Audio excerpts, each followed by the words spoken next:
Hello, good evening, everyone, and welcome to the Slay to Success talk show. My name is Rochelle Slay Queen Hemingway, CEO and founder of Slay to Success. I am a professional keynote speaker, personal brand expert, certified image consultant, a three-time author, as well as a United States Air Force veteran. 30 years, y'all. Okay, so this is my next chapter, my next act. And on today's show, y'all, I bring in a SLAYMAZING guest, okay, that are living their life on their own terms using the SLAY philosophies to make a positive impact. And what does that mean?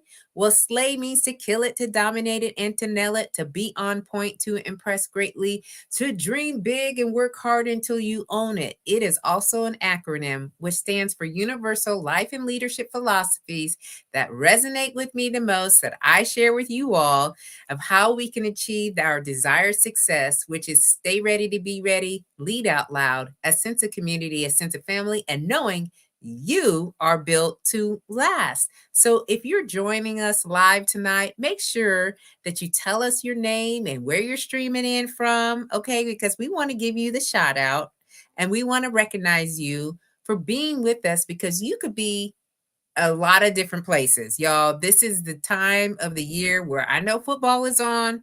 Okay, I know that there are pumpkin patches and there's a lot of scary things out there that you could be doing. And so I value you when you come into this space and just spend a little time with us. So tonight, y'all, I have a guest who I met through the NASDAQ Milestone Circle program that we're in right now. And I knew she needed to be on the show because we are in alignment. Okay. We are in alignment when it comes to leadership, wellness, mindset. And so I wanted to bring her on here and have a conversation. So if you're here, hey, oh, that was me saying hi. Hey, Mosaic Sparks, how you doing? Thank you so much for joining us live, your continued support, being here in the building. Chevy, thank you so much for being here as well. Queens, we are in for a treat. And so I want to share a little bit about who our guest is tonight. Her name is Linda Adwoa, and she's going to let me know if I pronounced it right, Aidoo. Okay.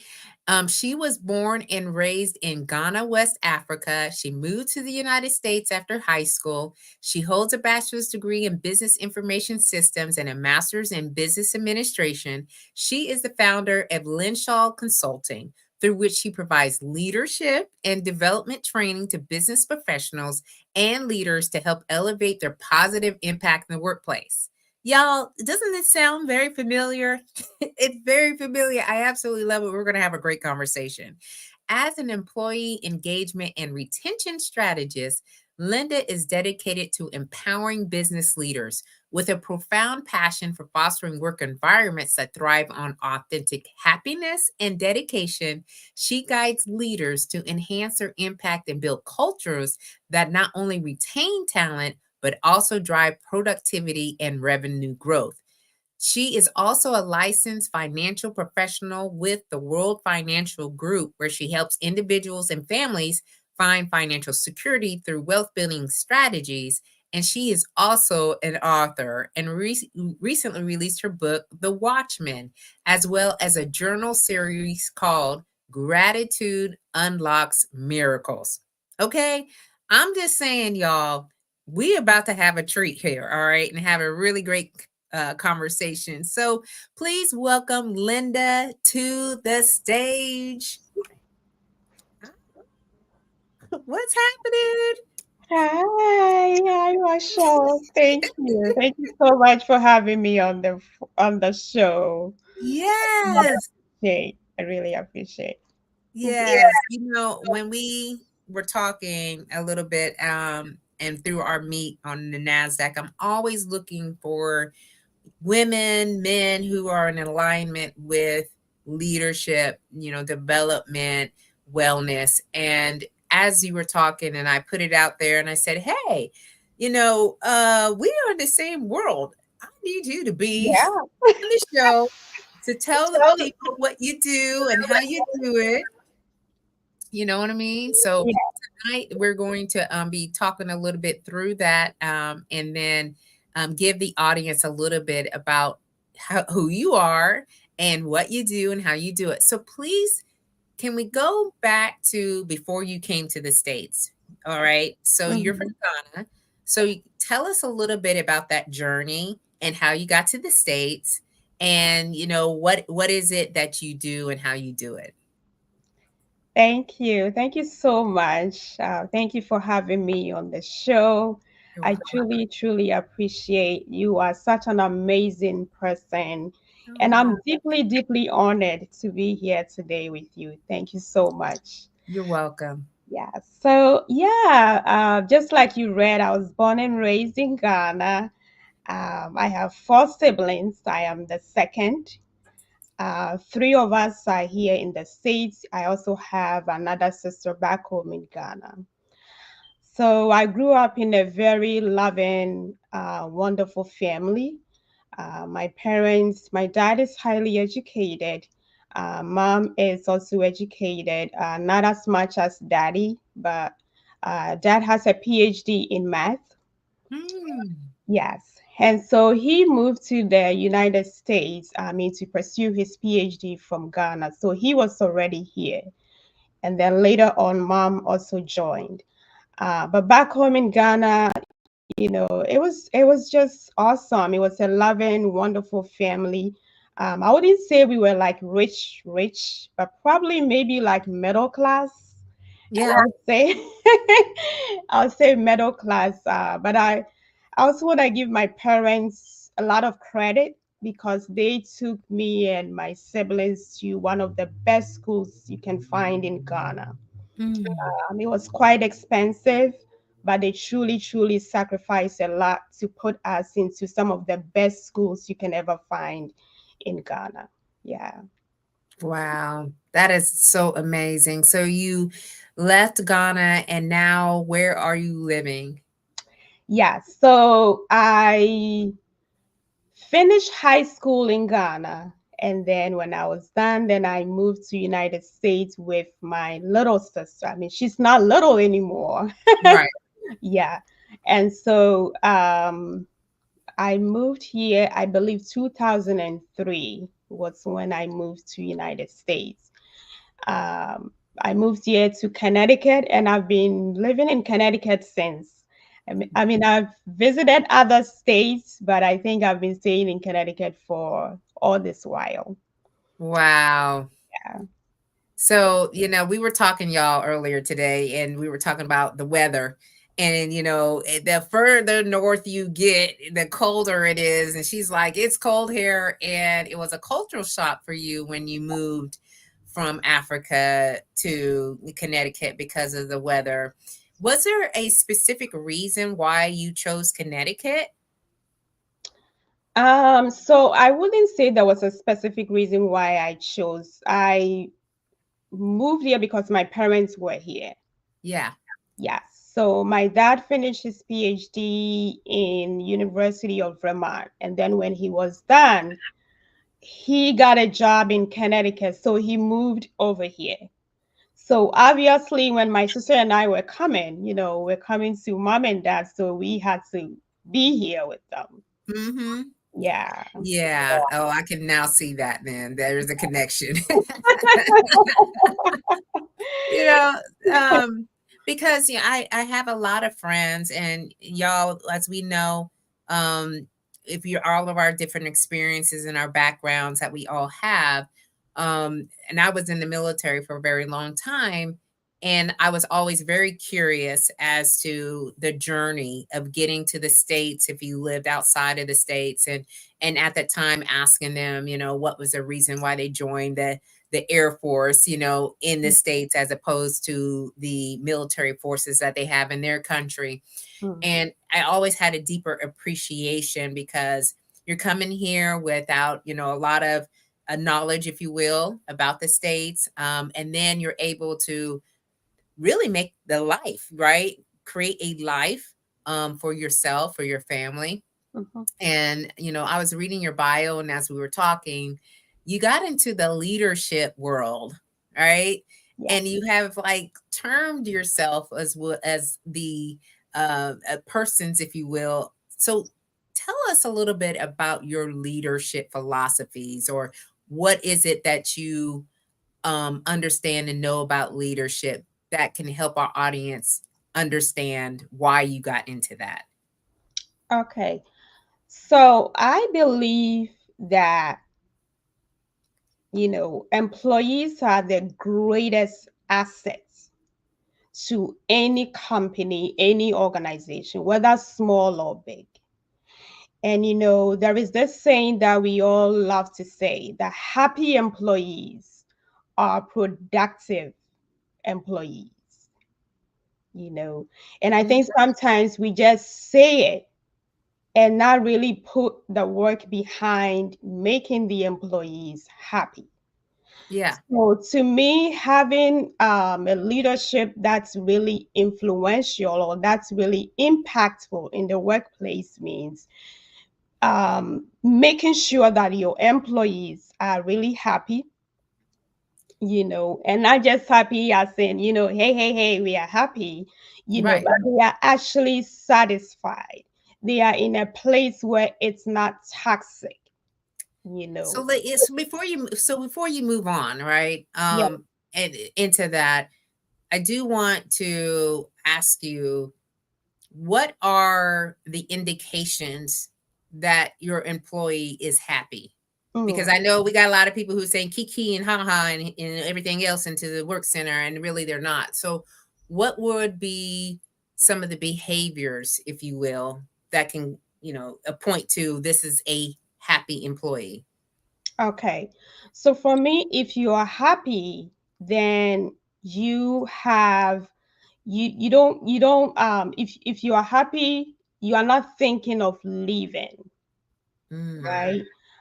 Mentally, you are okay. You are not too stressed. You are not overworked.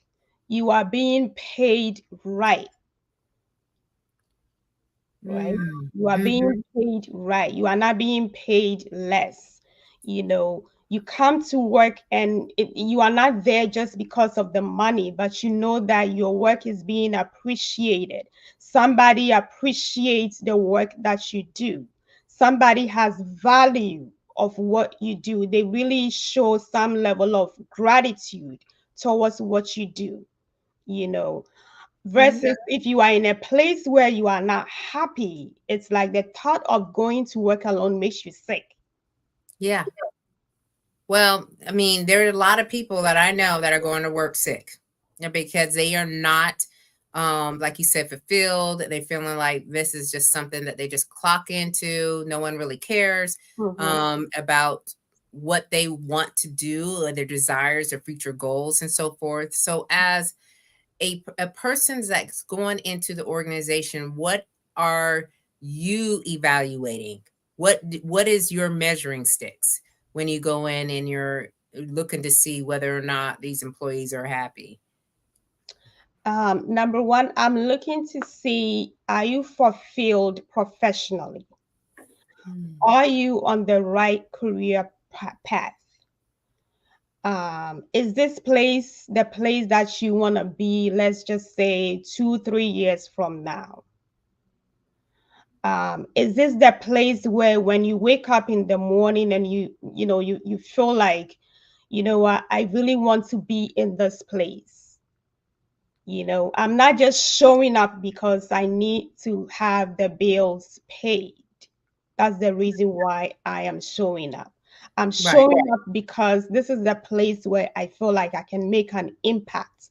This is a place where I can see myself growing professionally. This is a place where I see that I can be successful, or it can even contribute to the success of my career, you know. Okay.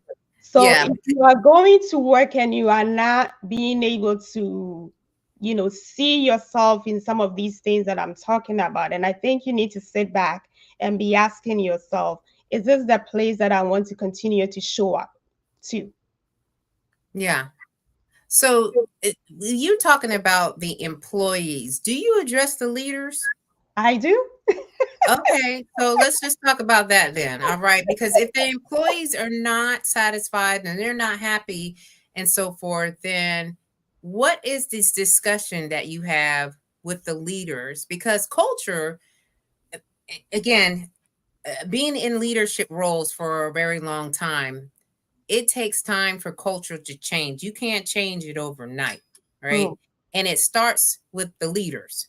So what are some of the conversations that you've had with leaders? Maybe give us some hard conversations that you've had with leaders and tell us, what the outcome of that was. okay. So I think, let me give you just something simple. And this is the one that mostly, like, when I ask this question, I'm able to find out whether you are that person who is really making your employees happy or not. And one of the major questions that I usually ask is, how do you appreciate or recognize your team? Hmm. How do you do that? And most of the times I get to hear, stuff like, well, we do have employee of the month celebration for people. We also have the holiday parties that we do and all of that. Mm-hmm. So I let them talk and talk and talk, but the moment they start telling me holiday parties, employee of the month and all of that, I'm like, okay. What happens to every day? Exactly. What happens to people just saying thank you or writing just a meaningful thank you note at the end of the day to that person who comes to clean the bathrooms? Mm. Yeah. When I was mean, the last time? Oh, I'm sorry. So, go when ahead, go was ahead. the last time you, as a CEO, just wrote a little thank you note to the person who sits at the gate, at the parking lot, to the lady who comes to clean the bathrooms, cleans the office, take the trash out? When was the last time you just stopped by to say, hey, I just want to say thank you and just want you to know that we appreciate what you have been doing for us every day? Yeah. Yeah. You know, Listen, yes, I agree because again, I wanted to ask you that question because, the leaders of any organization, they set the tone and the temperature of what those employees, how they come in, how they, enter rooms, how they talk, what they do, the productivity, it all comes into play, and everyone is involved. It don't matter if they are taking out the trash or they're the ones that are sitting at the table making the big decisions. We got one comment here from Lindsay. Hey, Lindsay, welcome to the Slate to Success Talk Show. She said, great question. I asked about that as well. How they recognize their employees tells a lot. that's It true. really, really does. Mhm, And, and employees know whether or not you're being sincere and mhm, genuine, or if you're just trying to check the box, because you haven't acknowledged your teammates in a while. And now you come in, Linda, and they like all of a sudden, and now they're going to start recognizing folks because they're getting watched. Thank you so much, Kayron, for being here. Love, love, love that you are here with us tonight. Um, so yeah, so as we are continuing the leaders, the what are some of the qualities that you think um are very, I would say, they stand out more than others of a great leader? What are some of those qualities? mm. I think first of all, you should be able to have easy communication. Mm, Easy communication. It doesn't matter your level, the hierarchy that you go to. Communication is key. It starts from there. And then also being somebody who truly appreciates the people that you lead, the people that, I always say people that you are privileged enough to be leading. Yes. Because without them, you are not the leader that you are. No, at all. It is the people who makes you the leader that you are. Yeah. So having value, having a sense of appreciation, having a system of appreciation or recognition in place, so that you can always let the people know how much you value them. Because one thing that I believe leaders need to understand is when you show people that you value them, um, when you let them feel that they are seen, when you let them know that they are being heard, Mm-hmm. um, these kind of things will allow them to go far above and beyond Mm-hmm. when it comes to productivity. You know, these are the things that drives productivity. These are the things that will allow any employee to go far above and beyond for you, because we all have it within us. We Mm-hmm. all want to be seen. We all want to be appreciated. We all want our voices to be heard. And so if you can meet those needs in any place, in any setting, whether in the family, in the workplace, wherever you find yourself as a leader, if you can meet these needs of the people that you are privileged enough to be leading, trust me, you will start seeing a ripple effect in the way that they show up to do the work that you are expecting them to do. Yeah. Yeah, I absolutely agree 100%. Um, and I do want to know, when do you get called in? Because, That's like a at great what point? question. That's a Huh? that's a great question. Yeah, Yeah, mostly when it's like things are so bad.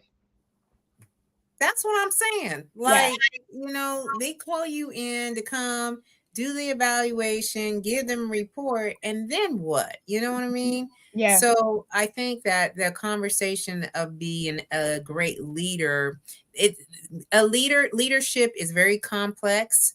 It's very personal to the person based on their experiences.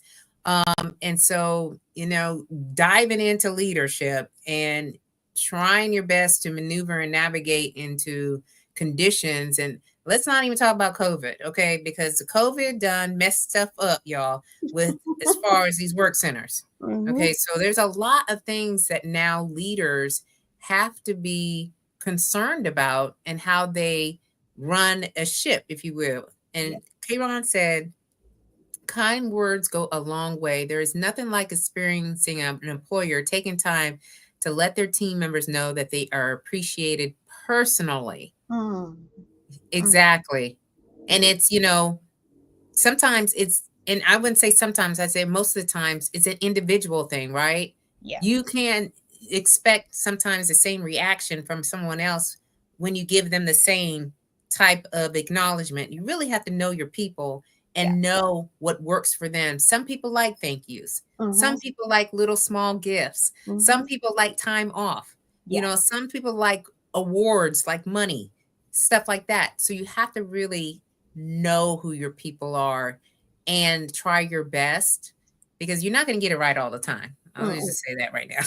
You wouldn't get that right all the time. Yeah.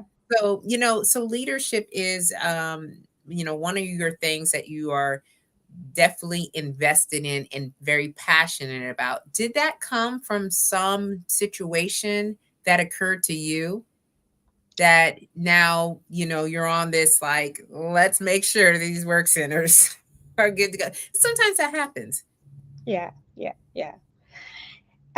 So that's a great question. I think now looking back, I think it's more of a calling right Mm, now. I see this as a calling. Initially, I didn't think about it that way, but now I look at it as a form of a calling. So let me backtrack to 2019 to 2020 when COVID was about to hit. I had this friend who is a single mom. She had two kids at the time. And let me tell you, if you know of any woman who is truly dedicated to her work, it was this woman. Okay. Um, but out of nowhere, one day she called me and she's like, Linda, I'm about to leave my workplace. I'm like, what? What are you gonna do? She's like, yeah, I'm leaving. I'm leaving this place because it's just too toxic. I am the only Black person on the team, and it's just, I've just had it. I've just had enough. So I'm just gonna leave. I'm like, is there not anything you can do? She's like, listen, I've been to HR. I have done every single thing that I feel like I need to do. But at this point, I am choosing between life and death. Mm. Hmm. And so the moment she said that, I was like, wow. She's like, yeah. So, long story short, she left the workplace. She just, and this is the place that she has worked for 11 solid years. Mm-hmm.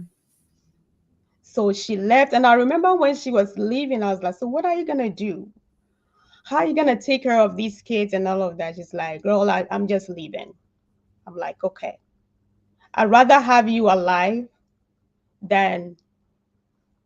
So she left. But you see, I'm a person of faith. Mm-hmm. And so when she left, I remember being so sad and then being upset at the same time. And so I remember spending time in prayer one day and I'm like, God, I just feel so bad. I just feel so sad. I even wish I could even help her, but I don't even know how to help this lady. And then while in the presence of the Lord, the Holy Spirit just said to me, Linda, I have given you the tools. I've given you the resources. I've given you a lot of training. You know too much about what she is going through for you not to. I'm like, I don't know how to do. What am I gonna do? Mm-hmm. So I didn't really know too much about what the Lord was telling me. But I remember being so upset, being so angry, and I told myself I was going to blog about toxic work environment. That was what I Mm. thought I was going to do. So I bought myself a blogging book, like how to start, blogging and all of that. So that was what I was going to do. So I have my topics, I had things that I wanted to write about, and all of it. Long story short, COVID hit, and we were all back. Like nobody was going to work. So I was just at home and all of that. So again, the Spirit of God just continued to say to me, Linda, I have given you tools, I've given you strategies. What are you going to do? I'm like, okay, I'm just going to do this blogging thing. So I took a class. All right. I took an online class because I wanted to actually invest in myself. I didn't want to just show up and just be writing stuff. I wanted to like invest in myself. So I bought I signed up for this online course and then I took that class. And then during that class, there was an assignment that I had to do. And then after you finish the assignment, you post it so that your team members could just, review it. So I did that. And I remember when I posted my assignment, people were just giving me reviews and all of that. There was one particular lady who came for me. She just came for me in the comments. I mean, not in a bad way. Oh, okay. I was going to say she coming for you, Linda. Like, give me her name. Give me her name. But she came and she was like, Linda, you have no idea what you have. What you have is what companies and organizations need. What you have just put on this platform is what leaders in companies and big organizations, and this is what we need in the workplace. You are sitting on a business idea. You need to do something with it. So the moment she said, I was like, I am sitting on a business idea. I was like, okay. So that was where I got my business idea from, So I by the end of the day, I just knew exactly what the Spirit of God was saying to me. And He was saying to me, you know what?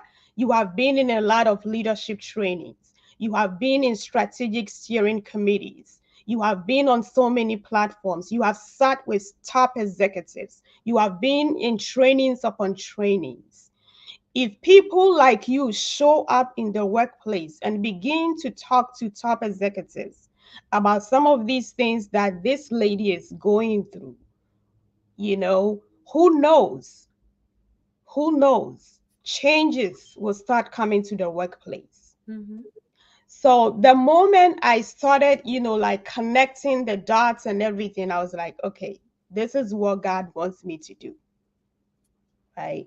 And so for me, when it comes to leadership, it's not about money. It's not so much about my company. It's more of a passion. It's more of a calling. Because if I can stop one woman from being um, laid off, if I can stop one woman from, getting depressed because of a toxic work environment, to me, I feel like my job has been done. If I can speak to one executive and show them how to actually treat the employees well, how to value them, how to respect them, how to give the same level of honor, the same level of respect that you will give to the CEO, that you can also give that same level of respect, that same level of honor to the cleaning person in the organization, I feel like my job has been done. And so, what I do is more of a passion, it's more of a calling. I want to help as many leaders as much as I can, yeah. Yeah, that's so beautiful, y'all. I'm just telling you, when I find guests, I know that they are the right person for the show because the passion that we just heard and you sharing a story of another woman having to choose between life and death, and that was very much a theme for a lot of women having to decide to stay in a work environment during the pandemic. The trueness of what they were going through was there in their face, and they had to decide. So I love that you're in the consulting space where you're helping executive leaders, make sure that their organizations have a thriving culture. They have people who are coming to work and actually want to be at work. And so, we also talked a little bit about knowing your calling, and I know that that is something that people something may have a hard time to do, right? Sometimes we don't know, but your faith, and we talk about faith here a lot, but this is what we, are is we know God is working. Okay. He works with us and he shows us, and we have to be able to respond and to, do the things, the works that you can do to help solve problems. And so I absolutely love your story, and I thank you for sharing that. Dwayne also, he's here. Thank you, Dwayne, for being here tonight. And he said, yeah, kindness matters. All right, it does matter. Of course, Karen. Hey, Karen, how you doing? What's happening? I just saw her at the breakfast on Thursday, so she put in Slay.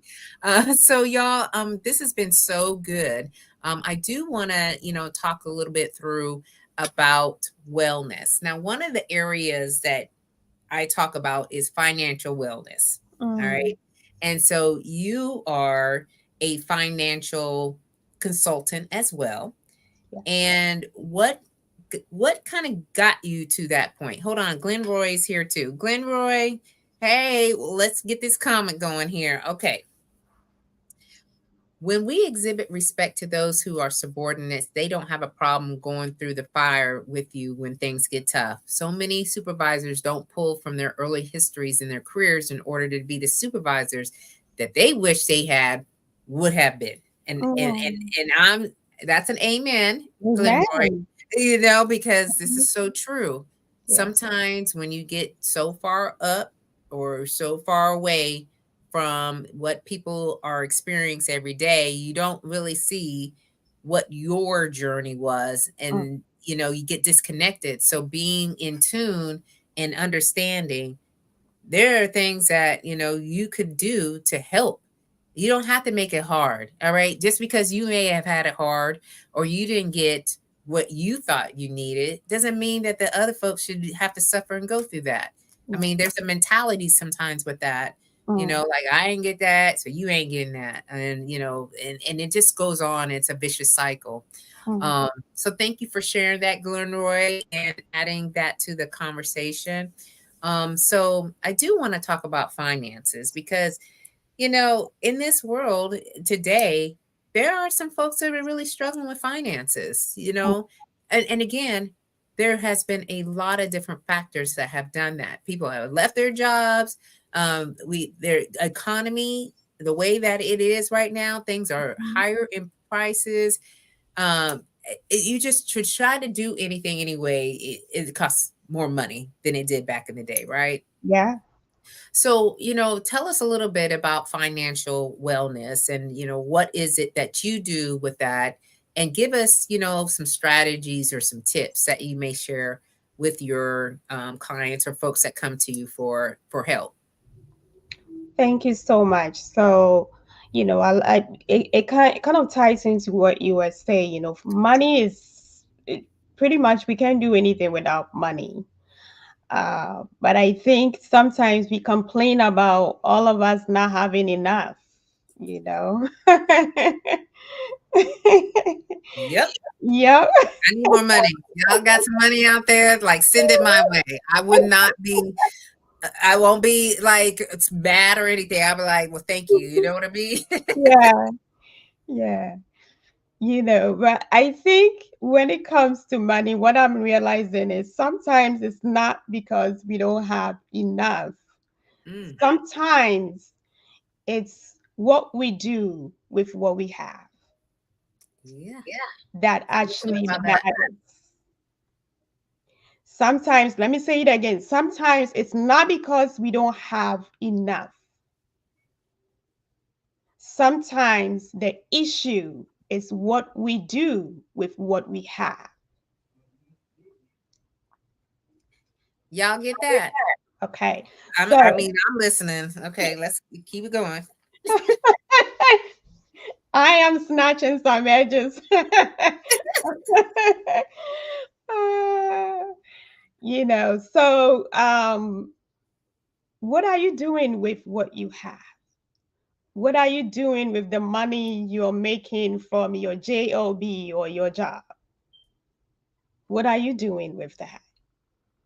You know, with the little that you have, if you continue to put it into one place, which a lot of us think is the bank, Mm-hmm. the more you study finance, then the more you get into investment, the more you realize that you put in your money only in a savings, at the bank somewhere. It's you doing the banks a favor. Mm-hmm. That's pretty much that's what you're doing. Because what these banks are doing is they are taking your money and they are going to invest it into other investment options, and they are making a lot of money and they are making the big profits, and when the big profits comes, it goes to them. Mm, And then for you, you don't even get to have like 4% of interest on the money you have put into the bank. mm, So you need to look at other ways to invest the money that you have. You need to look at other ways to put the money in a place so that, for instance, if you're going on retirement, you are not just putting all the investment into 401k. It's good, but there are other life insurance, investment options that you can also put some of the money in there, Mm-hmm. so that when it gets to time for retirement, you are not just depending solely on one account, right? When it comes to investment, we always say don't put your eggs into one basket. Yep. Don't put everything into your 401k thinking that, okay, when I go on retirement, it's going to be the. Ask yourself, what other options do I have? And trust me, there are options. So when I come in, I bring you the other life investment, life insurance options that we have, um, depending on the journey that you are on, whether you are nearing retirement or you are someone who is just building a family, maybe you have kids. You need to start putting something down for towards your kids' college fund or education, you know. And Mm-hmm. most times we have been told that you only need to look at the 529 account. No, there are more. There are more that you can do with what you have on hand, right? Yeah. So when I come in, I bring you a lot of the options that we have, so that you don't just put your money at the bank thinking that it's going to do something for you. No, it's not. They are just, you're just doing them a favor. That's what I love to tell people. You are just doing them a favor, because they are taking this money and they are putting this money into some of these life insurance investments, which Mm-hmm. has a lot of protection when it comes to the IRS. Okay. So I'm not going to go into details on this show, but I'm just saying, there are a lot of options when it comes to what you have on hand. There is more you can use the money to do, so that the money can work for you. Exactly. And that's really what I wanted you to share with us is, money should be working for us. There's a lot of stories that I've heard about the stress and the overwhelm of not having this resource. Money is a resource, Mhm, it's an option, right? And then there are options on how you can either invest, save, or make your money, work for you and your family. And I mhm, think that it's important that we always include financial wellness into, and I talk about the 8 dimensions of wellness, y'all. So we're talking about the physical, emotional, spiritual. Did I say spiritual? Spiritual, emotional, physical, intellectual, occupational, financial is one of them. mhm, Um, and so we always need to think about our wellness, and as one of them being finances, where are you at? And yeah, what is it that we're spending our money on? mm, Because like my mom and dad used to tell me, money don't grow on trees, y'all. no, Okay, never. so I just can't go to the tree and just click it off the tree and be like, let me go pay for this and pay for that. All right, Glenroy. Okay, yes, yes, yes. Mhm, Okay, so many of us are trying to live the life of the influencers that we see, not knowing that their influence is shined up debt that they get others to invest in by going into their own debt. mm, The offers so-called wisdom from behind the camera for a fee or membership. When we rely on basic financial principles, we are able to grow our income. The more that we learn from reputable sources who are not trying to get rich off of our financial struggles, the better off we will be financially. Stop trying. Yes, Glenroy, this right here. Look, I'm copying this and I'm saving this and I'm gonna put it somewhere. And I'm gonna be quoting you, Glenroy, because this is true. People, we're living in a digital age. All right. I do use social media for a lot of things that I share. But you're right. Folks are just paying into people who are already in debt. mm, They're not gonna get you nowhere. So I don't know why we wasting our money, our time on things that are not really gonna help us at the end of the day. They're just really mhm, not. So we talked a little bit about leadership, wellness, and I also want to talk about your book. All right, you're an author just like I am, and when you're an author of a book or a product or whatever, it really means that you put in some work, to make this thing reality. We all got a book in us. I think every person on this earth has a book. They have a story. They have it Mhm. to share. So tell us a little bit about your book. Like, why did you write it? What is it about? And you also said you have a journal, right? It's a Yes, journal part. So tell us a little bit about that.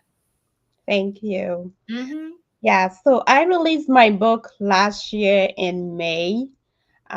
It's called The Watchman, and it's on Amazon, every online place where they sell books, you can find it. Mm-hmm. So, The Watchman pretty much it's taken from the book of Ezekiel, when the Lord actually spoke to the prophet Ezekiel and said, Son of man, I have made you a watchman over the house of Israel. Whatever I tell you to tell them, I'm just paraphrasing. Whatever I tell you to tell them, you better tell them.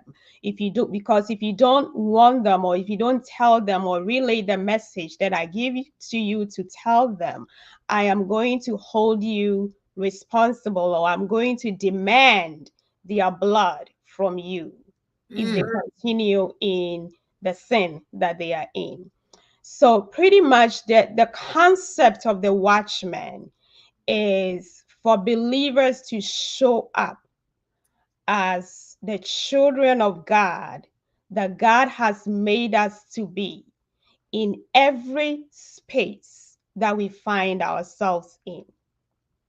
So whether you find yourself in the workplace, in the classroom, on social media, wherever space God has entrusted into your hand, He's expecting you to be the light over there. Mm-hmm.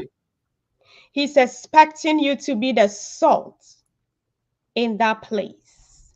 He's expecting you to be the one who is like the gatekeeper of that place. And gatekeepers are very, because gatekeepers are the people who decide who comes into the place and who leaves from the place.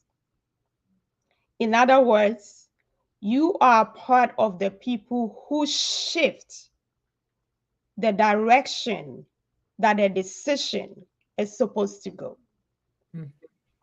So when you know your place, or you know your calling as a watchman, you don't talk anyhow.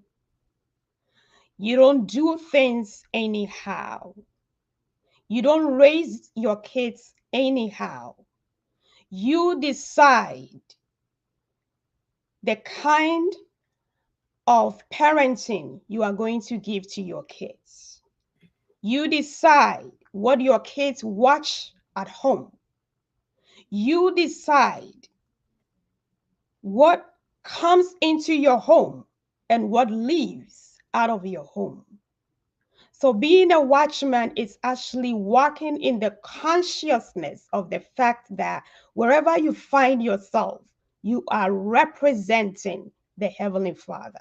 So, pretty much that's what the book is all about. Yeah. Okay, that ain't all. I mean, you just put a whole sermon up in here. And I'm telling y'all, if you're not listening to what Linda has just said, I'm over here like, hallelujah, and thank you, like the gatekeepers. Okay. Um, okay. She makes a great point. Gatekeepers aren't always there to keep information and people in. They also have the responsibility to know who is supposed to leave. Yeah. Yeah. You know, this is this is a conversation that we're having. You know, when we're walking in the light, and when you said it's the light, right?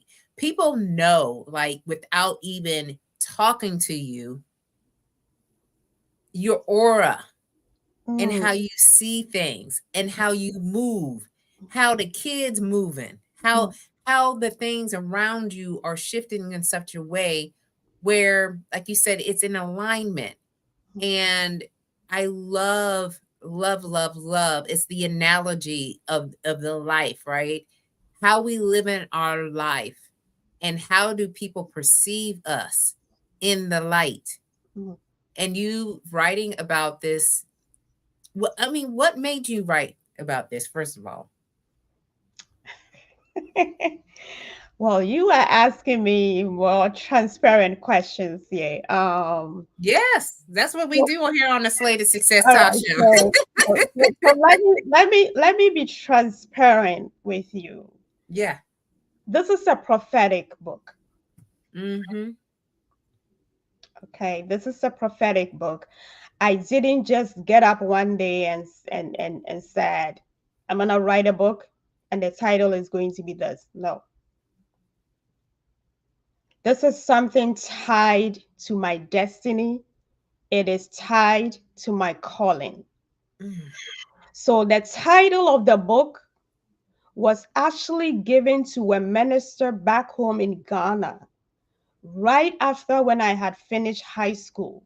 He had a vision, he had a revelation one day. He came to me and said, the Spirit of God gave me a revelation about you. And in the dream or in the vision, I saw that you have written a book.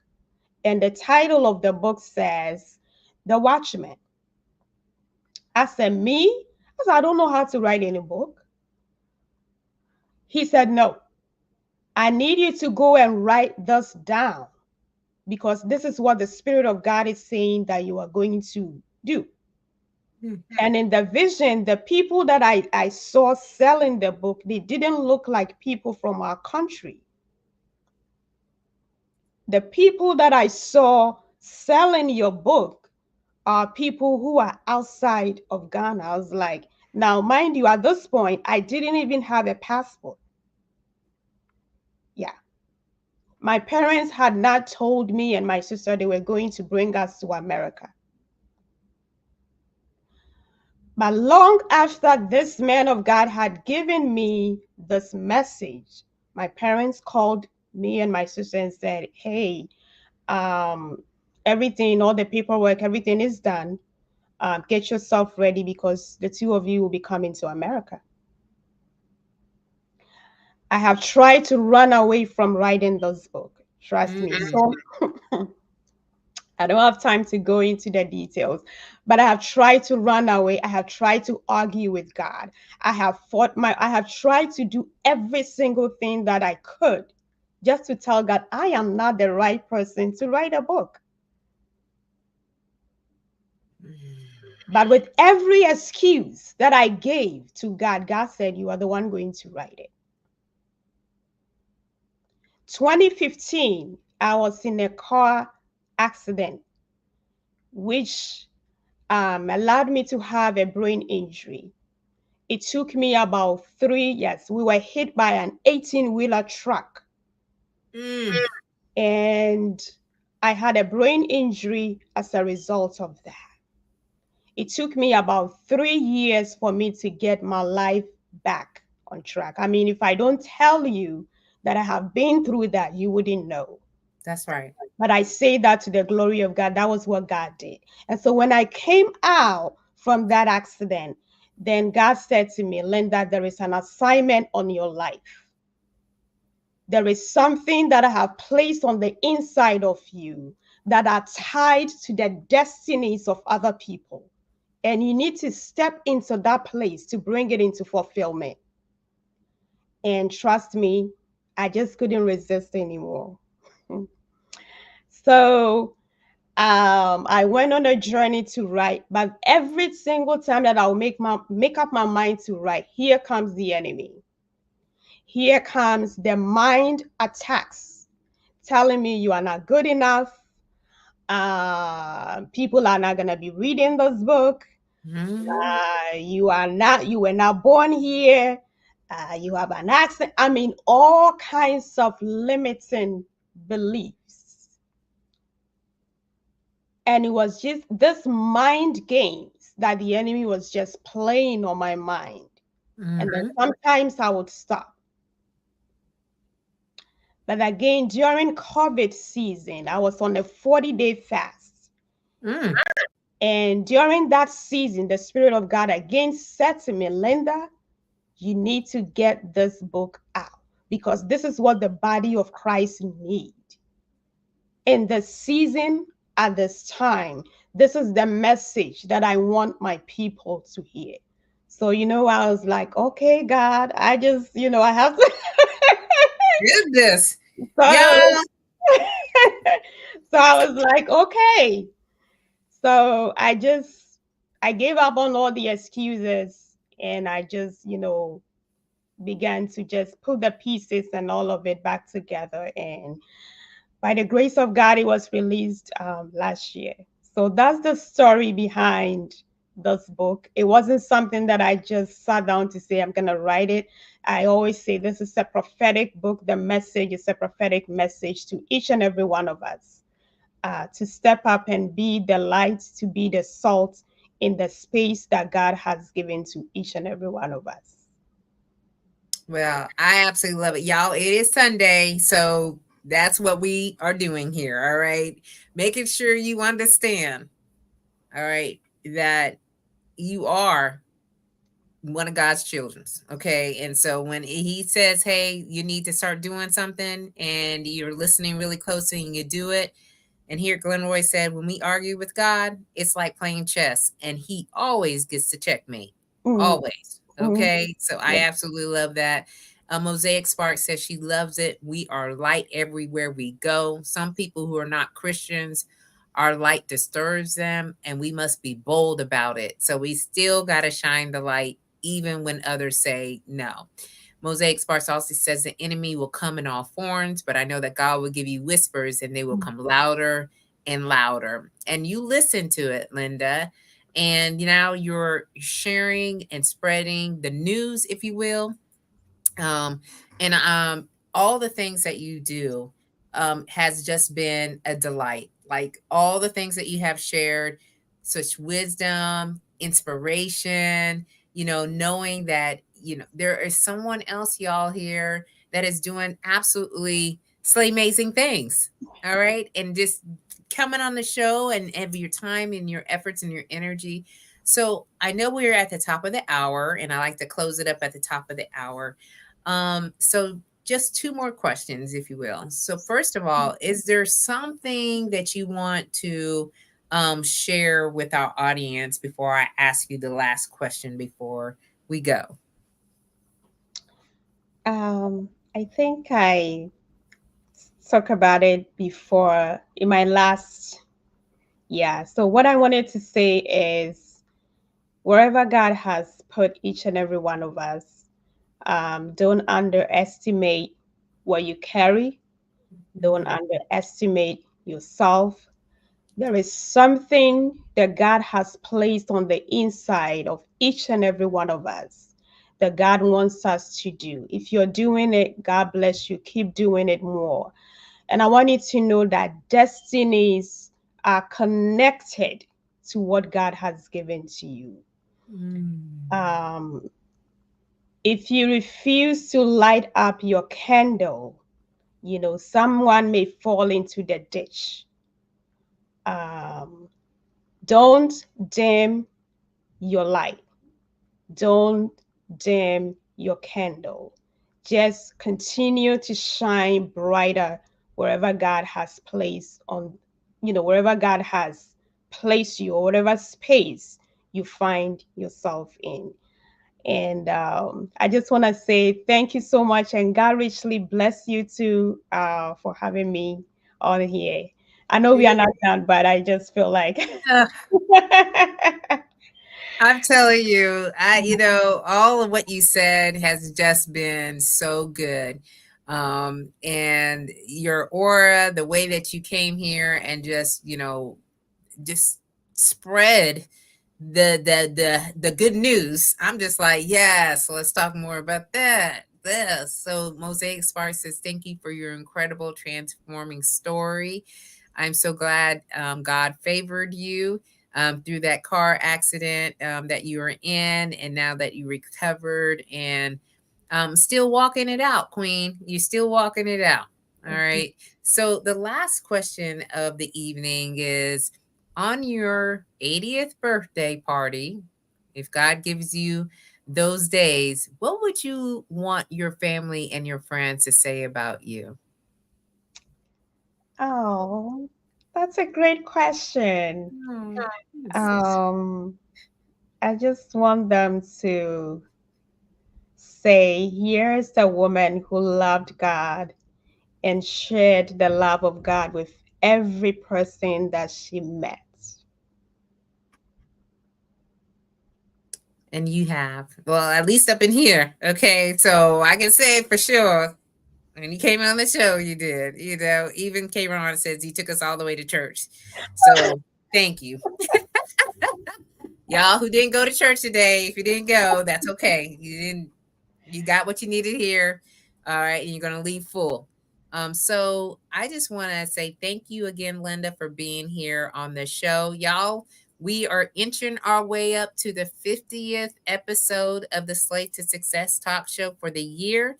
I think Linda is number 46. If you're following me on LinkedIn, you have seen that I posted the first half of the episodes. I just reintroduced them back into the queue, if you will, for people to be reminded of when they were on the show and to listen in. So if you were a guest on the show, which a lot of you who are here were, just know I want to thank you from the bottom of my heart. We're getting towards the end of the year, where I am just acknowledging all of the people in my community.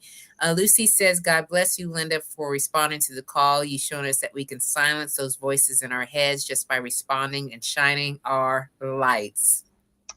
Yes, she has, Lucy. Okay. So thank you all for being here at this hour. We had Chevy, Mosaic Sparks, Lindsay, Kayron, Dwayne, Karen, Glenroy, Lucy. Thank y'all for really being here and supporting us tonight. And of course, you know what's going to happen next Sunday night. I always want to say Saturday. It's Sunday night, y'all. Sunday night at 7 p.m. Eastern Standard Time. I have yet another guest that I'm going to bring to us to give us more inspiration, more empowerment. So please come back next Sunday and keep on slaying until you can't slay no more. And I'll see you all very soon. Love you. Bye bye.